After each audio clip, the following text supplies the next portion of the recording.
주변에 보면 뭘 해도 운이 좋은 사람이 있지 않으신가요? 이런 사람을 보면 와, 저 사람은 확실히 그럴만해 라는 생각도 들고 꼭 그런가? 라는 생각도 드는데요.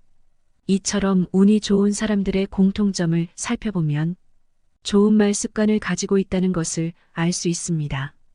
어떤 말투를 사용하는가에 따라 사람들의 반응이 바뀌고 이로 인해 좋은 운도 따르게 된다는 걸 느끼곤 하지요.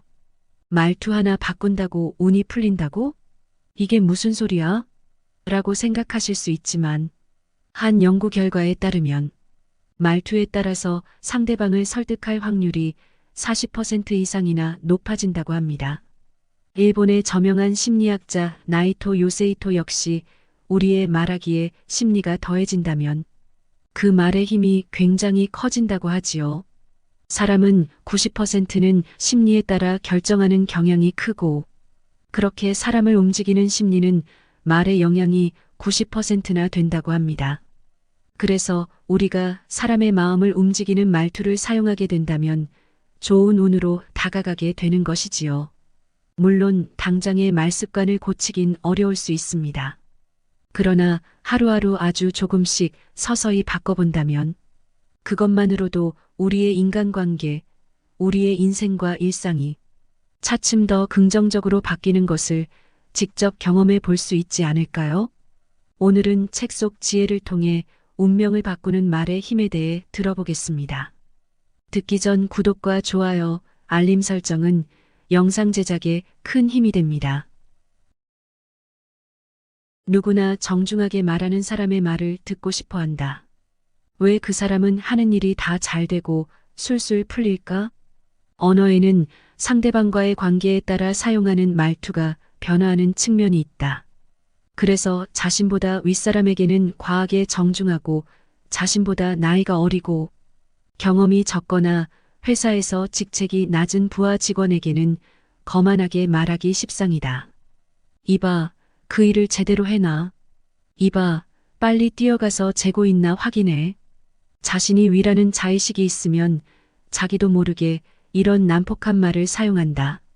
하지만 여러분 자신이 부하 직원이라고 하면 어떨까? 거만하게 명령하면 네, 알겠습니다. 라며 기꺼이 따르고 싶을까?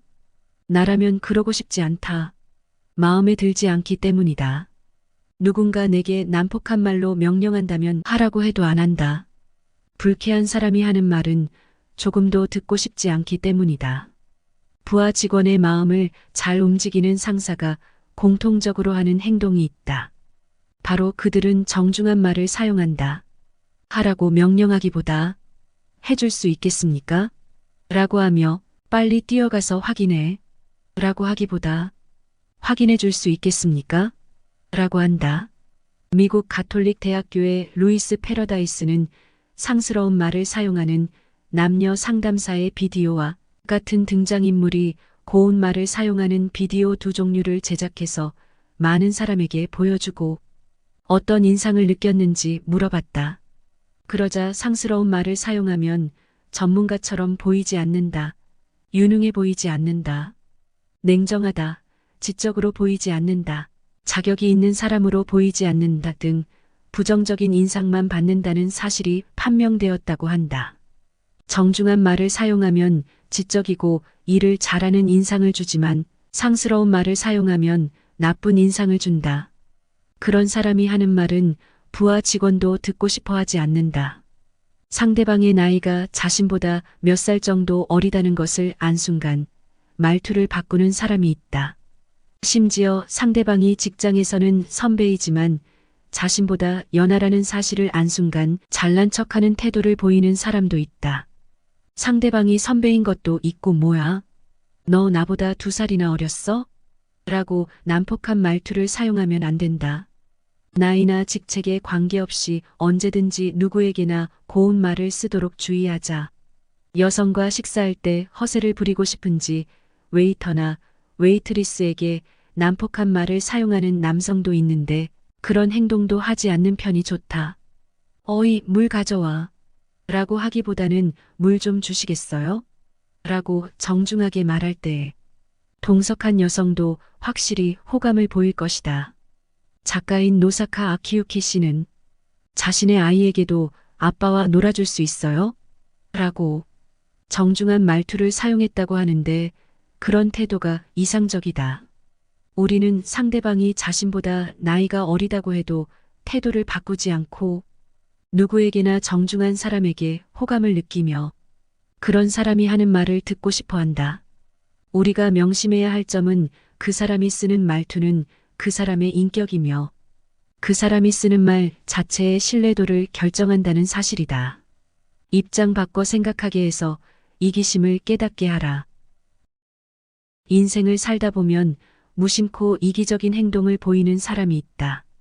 대부분의 사람들은 자신의 입장과 형편만 생각하고 상대방에 대해서는 거의 고려하지 않는 것이 일반적이다. 하지만 만일 당신이 내 입장이라면 어떻겠습니까? 라고 상기시키면 입장을 바꿔놓고 생각하고 자신이 얼마나 이기적인 요구를 강요하려고 했는지 깨닫는다. 오하이오 주립대학교의 로버트 벙크렌트는 상대방을 설득할 때 자신의 입장으로 바꿔서 생각하게 하는 방법이 효과적이라고 설명했다. 우리는 생각하는 계기가 주어질 때까지는 상대방의 입장을 좀처럼 알 수 없다. 상대방이 얼마나 괴로워하는지 또 얼마나 불쾌한지 조금도 고려하지 않는다. 그렇기 때문에 온화한 말로 당신이 내 입장이라면 어떻겠습니까? 라고 질문해보는 방법은 상대방에게 내 입장을 자각하게 하는데 매우 효과적이다. 개호에 관해 공부하는 사람은 일부러 자신의 몸을 구속하는 도구를 달아서 몸을 움직이기 어려운 상태로 생활하는 훈련을 받는다고 한다.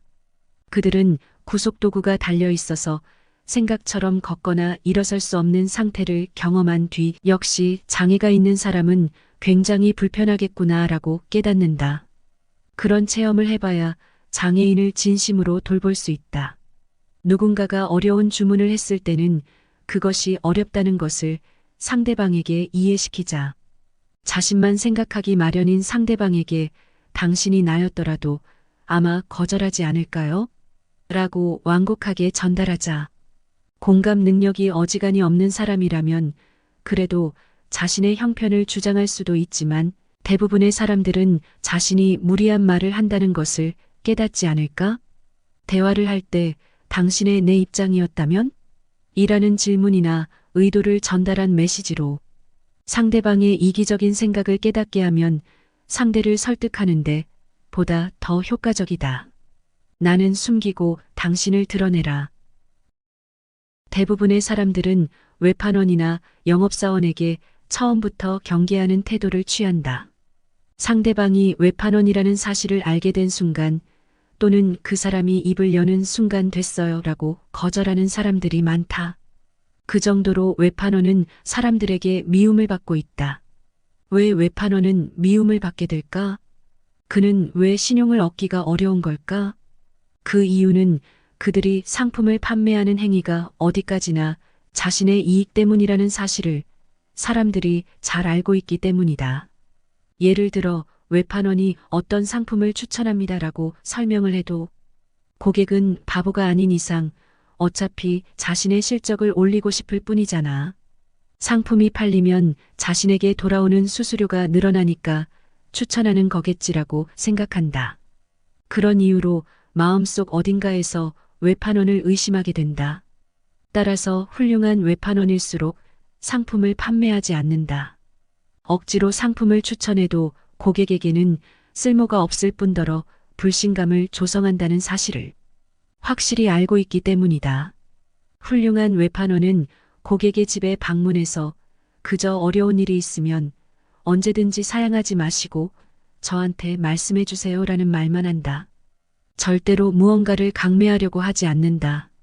이번에 신상품이 나와서 책자만 놓고 가겠습니다라고 말하는 경우는 있어도 그 상품을 강력하게 추천하지는 않는다. 어디까지나 고객에게 모든 걸 맡긴다. 캘리포니아 대학교의 마거리 캠벨의 말에 의하면 어떻게든 강매하려고 필사적으로 판매를 할수록 고객은 외판원을 의심하게 되어서 결과적으로 그런 사람에게서는 물건을 사고 싶은 마음이 사라진다고 한다. 상대방이 연인이라고 하더라도 기본적인 인간의 심리는 똑같다. 상대방의 마음을 억지로 바꾸려고 하면 고객이 외판원에게 반발하는 것과 똑같은 결과가 나오게 된다. 당신은 좀 더 이렇게 하면 좋겠어요 라는 말을 연인에게 해도 되지만 바꿀지 말지는 어디까지나 상대방에게 맡겨야 한다. 또한 상대방이 행동이나 성격을 바꾸면 내가 이득을 보는 것이 아니라 상대방 본인이 이득을 본다는 사실을 이해시켜야 한다. 당신이 행동을 바꾸든 말든 나는 상관없어. 하지만 바꾸게 된다면 반드시 당신에게 도움이 될 거야. 이런 식으로 어디까지나 내가 아닌 상대방에게 이익이 된다는 점을 강조하면 좋다. 훌륭한 외판원은 자신의 이익보다 고객의 이익을 중요시하기 때문에 그들은 사람들에게 신뢰를 얻는다. 연인에게서 신뢰를 받고 싶다면 훌륭한 외판원과 마찬가지로 자신의 이익보다 연인의 이익을 중요시하는 자세를 보이면 좋다. 무엇을 말할까보다 어떻게 말할까가 중요하다. 상대방을 설득할 때에는 무슨 말을 할까보다 어떤 식으로 말을 전할까가 훨씬 더 중요하다. 매우 난폭하게 표현하자면 말하는 내용 따위는 사실 아무래도 상관이 없다. 마음이 담긴 말로 표현하면 상대방에게도 당신의 따뜻한 마음이 전해져서 말도 쉽게 들어준다. 그래서 말 주변이 있느냐 없느냐는 아무래도 상관이 없으며 얼마나 마음을 담을 수 있는가가 중요하다. 의사 중에도 환자가 선호하는 의사가 있는가 하면 심하게 꺼려하는 의사도 있다. 그들은 의사가 지녀야 할 전문 지식이나 의학적인 기술에서는 그다지 큰 차이가 없다. 하지만 환자를 대하는 방법이 다르다. 환자가 꺼려하는 의사는 환자를 한 번도 보지 않고 외면한 채 말을 한다. 환자는 의사가 자신과 눈도 안 맞춰준다고 분개해서 그 의사를 싫어한다. 그러한 탓에 약을 제대로 챙겨 드세요라고 충고를 해도 의사의 말을 따르지 않고 약을 버리기도 한다. 그에 반해서 환자가 선호하는 의사는 환자를 마주보고 차분하게 대화한다. 이렇게 상처가 심한데 굉장히 아팠겠네요. 이렇게 물어볼 때에는 자신도 아픈 듯한 표정을 지으면서 환자에게 공감을 표시한다. 그래서 환자도 그 의사가 하는 말에 순순히 따르려는 마음이 생긴다. 오하이오 주립대학교의 마이클 라크로스의 연구에 따르면 상대방의 눈을 제대로 바라본다. 배꼽을 상대방 쪽으로 해서 정면에 앉는다. 되도록 앞으로 기운 자세를 취해서 상대방에게 다가간다. 의사가 이러한 태도를 보이면 눈을 보지 않고 몸을 옆으로 향한 채 거만하게 앉아있는 의사에 비해서 2배나 호감을 얻게 된다. 진정이 느껴지는 태도가 다른 모든 것을 압도하는 것으로 이것을 승리하게 하는 후광 효과라고 한다. 연인과 만날 때에도 호감을 얻는 의사를 모델로 삼아보면 어떨까? 상대방을 진실로 대하고 있다는 자세로 이야기한다면 대체로 상대방이 내 이야기를 잘 들어줄 것이다. 특히 남성은 다른 사람과 이야기할 때 외면한 상태로 말하는 버릇을 가진 사람들이 많기 때문에 주의해야 한다. 본인에게 나쁜 뜻이 없거나 또는 여성의 눈을 보고 말하는 것이 부끄러울지도 모르지만 그래도 상대방을 외면한 채 말하는 태도는 좋지 않다. 차가운 사람이라는 인상을 주기 때문이다. 상대방의 눈을 제대로 보면서 말하는 습관을 들여보자. 처음에는 익숙하지 않을 수가 있지만 눈을 보며 말하는 태도도 단순히 습관에 불과하다. 익숙해지면 별것 아니므로 한동안은 참고 눈을 보며 말하기로 하자. 상대방의 눈을 보지 않고 말하면 수고했어요 라고 위로의 말을 건넨다고 해도 빈정거리는 것처럼 들린다. 상대방의 눈을 바라보며 수고했어요 라고 말하면 상대방도 진심으로 위로받았다고 느껴서 기분이 좋아진다. 이야기의 내용에 집중하는 것도 좋지만 가장 중요한 것은 바로 따뜻한 인품이다. 그런 마음가짐이 있으면 어떤 사람을 상대하더라도 그 마음을 잘 움직일 수 있지 않을까? 긍정 프레임을 만들어주면 호감도가 올라간다. 똑같은 말을 하더라도 긍정적으로 들리는 표현과 부정적으로 들리는 표현이 있다.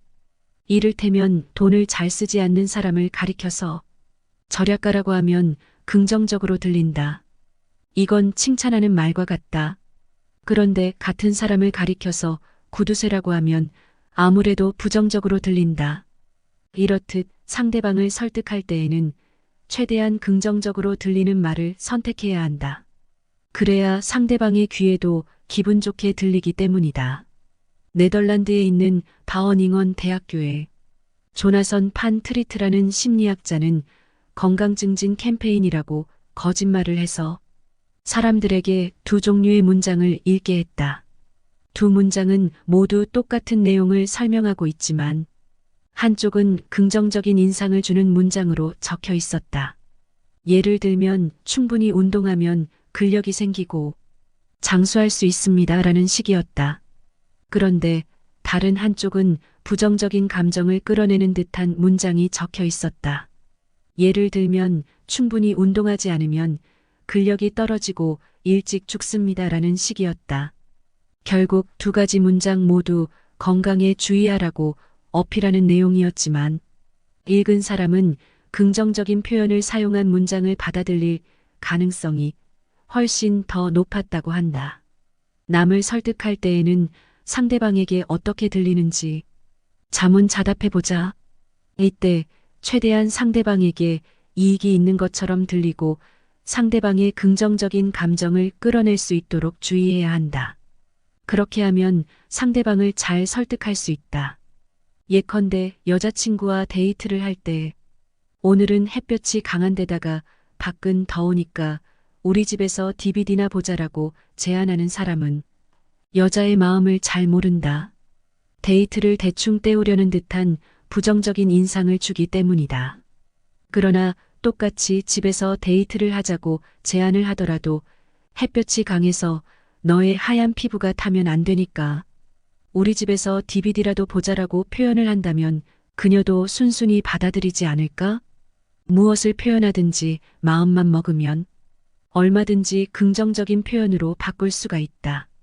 살이 찐 남자친구에게 설마 대놓고 뚱보라고 하는 사람이야 없겠지만 조금만 신경을 써보면 믿음직스럽다, 신뢰할 수 있다, 통통해서 사랑스럽다는 등 다양한 표현을 떠올릴 수 있을 것이다.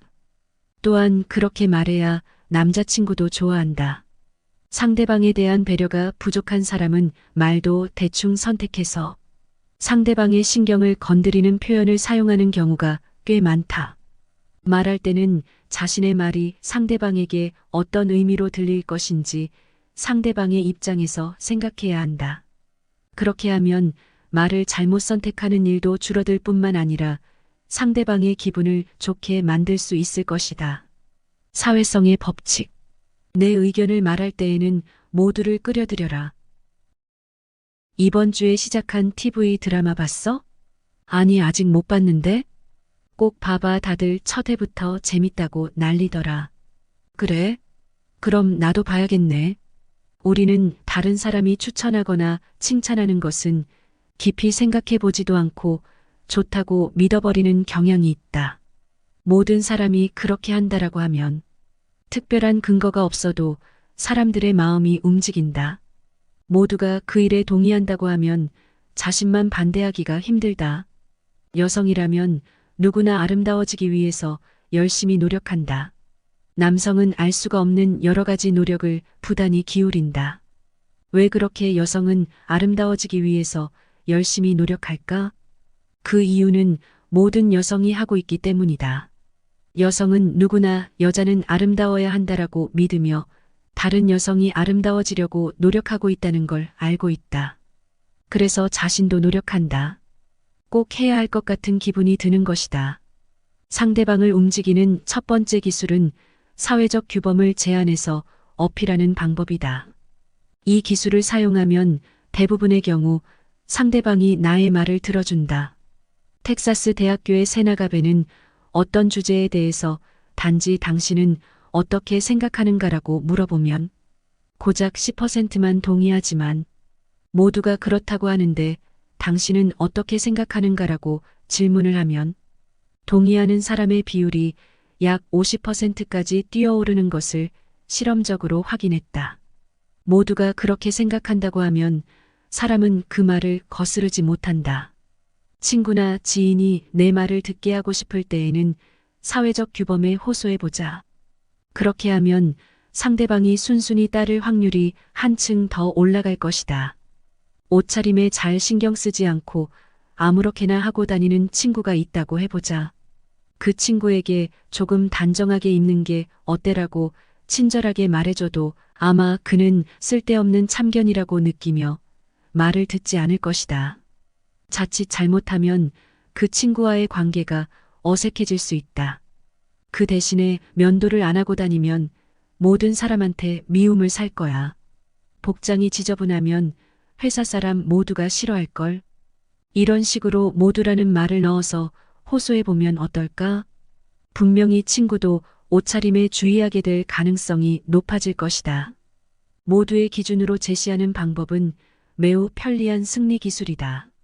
자신의 의견으로만 설득하려고 하면 상대방에게 억지로 강요하는 듯한 인상을 줄 수가 있기 때문이다. 친구에게 너는 옷차림을 단정히 해야 되라고 조언을 하는 건 친구에게 선의를 베푸는 친절한 행동이지만 상대방은 그렇게 받아들이지 않을 수 있다.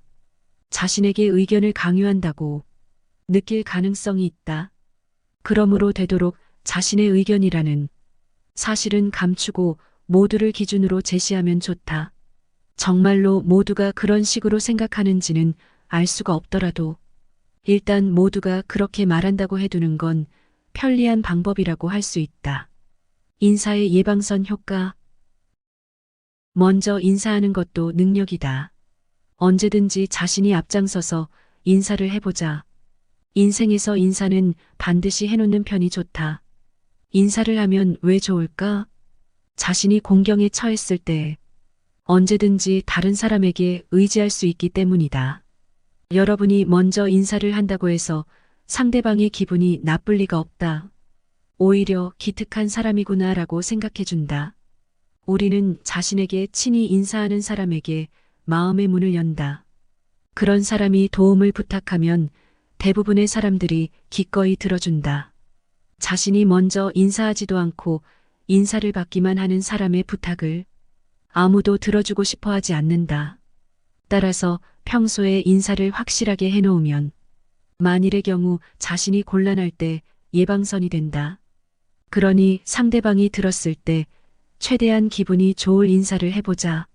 인사는 인간관계의 기본이다. 인사만 제대로 해놓으면 대부분의 인간관계가 원만하다. 평소에 이웃 사람들에게 인사하면 이웃과 잘 어울릴 수 있다. 인사하는 사람에게는 친밀감을 느끼고 친구처럼 느껴지기 때문이다. 인사하지 않는 사람은 이웃 사람과의 관계도 서먹서먹하다. 인사는 이것을 예방할 수 있다. 직장에서도 마찬가지다. 같은 부서뿐 아니라 다른 부서 사람이든 방문한 고객이든 누구에게나 활기차게 인사해보면 어떨까? 그렇게 하면 여러분 주위에는 아군만 생기고 적은 전부 사라진다. 미국 서던 메소디스트 대학교의 다니엘 하워드는 모르는 사람에게도 인사를 하면 친밀감을 느끼게 해서 쿠키를 팔고 싶은데 저택에 방문해도 될까요? 라고 부탁하니 25%의 사람이 응했다고 한다. 그러나 인사도 하지 않고 갑자기 쿠키를 팔고 싶으니 저택에 방문해도 되느냐고 부탁을 했을 때에는 10%만 응했다고 한다. 사소한 한두 마디라도 인사하면 그 전까지는 몰랐던 사람에서 갑자기 친구나 지인과 같은 분위기가 생긴다. 그러므로 인사하는 행동이 매우 중요하다. 기차나 비행기를 탈 경우에도 좌석에 앉을 때 옆에 앉은 사람에게 한마디라도 인사를 하면 몇 시간이고 쾌적한 여행을 즐길 수가 있다. 인사하면 옆 사람과의 관계가 모르는 사람에서 아는 사람으로 바뀌기 때문이다. 최근 젊은 사람들 중에는 인사는 귀찮다. 상대방이 먼저 인사한 후에 내가 인사해도 된다라고 생각하는 사람들이 많다. 아마도 인사의 효과가 얼마나 강력한지 모르기 때문일 것이다. 고작 인사지만 그래도 중요하다. 귀찮게 여기지 말고 내가 먼저 인사하는 습관을 들여보자. 그렇게 하면 상사나 부하, 직장의 모든 사람에게서 호감을 얻을 것이다. 인사를 잘하느냐 못하느냐는 굉장히 큰 차이로 나타난다. 좋은 아침입니다. 안녕하세요. 고맙습니다. 최근 들어서는 꽤 덥네요. 오늘은 날씨가 상쾌하네요. 이것처럼 별것 없다. 그저 이런 식으로 간단하게 인사하는 건 큰일도 아니다. 딱히 잡담은 하지 않아도 된다. 한두 마디의 인사가 매우 중요하다. 따뜻한 음료는 마음을 여는 마법의 효과가 있다. 우리의 마음은 따뜻한 장소에 있으면 따뜻해지고 차가운 장소에 있으면 차가워진다. 즉, 환경이나 상황에 영향을 받는다는 뜻이다. 물리적인 따뜻함은 심리적인 따뜻함을 만들어낸다. 그래서 뭔가를 부탁할 때는 상대방을 물리적으로 따뜻하게 만드는 것이 대단히 중요하다. 매우 재미있는 실험이 있어서 소개하겠다. 미국 콜로라도 대학교의 로렌스 윌리엄스는 인물평가 실험이라고 속여서 참가자들을 어느 한 건물에 모이게 했다. 참가자가 찾아오면 그곳에는 여성 조수가 기다리고 있는데 손에 아이스 커피를 들고 있을 때도 있고 뜨거운 커피를 들고 있을 때도 있다. 그리고 실험은 4층에서 합니다라고 참가자를 엘리베이터로 데리고 가는데 먼저 당신의 이름을 서류에 기입하고 싶으니 잠깐만 들어주시겠어요? 라며 자신이 들고 있는 커피를 참가자에게 들게 한다. 참가자가 커피를 손에 들고 있는 시간은 기껏해야 수십 초에 불과했다. 그러나 그 후에 A씨라는 가공인물의 성격을 판단하게 하자 사전에 뜨거운 커피를 든 사람은 아이스 커피를 든 사람에 비해 A씨를 매우 호의적으로 판단했다.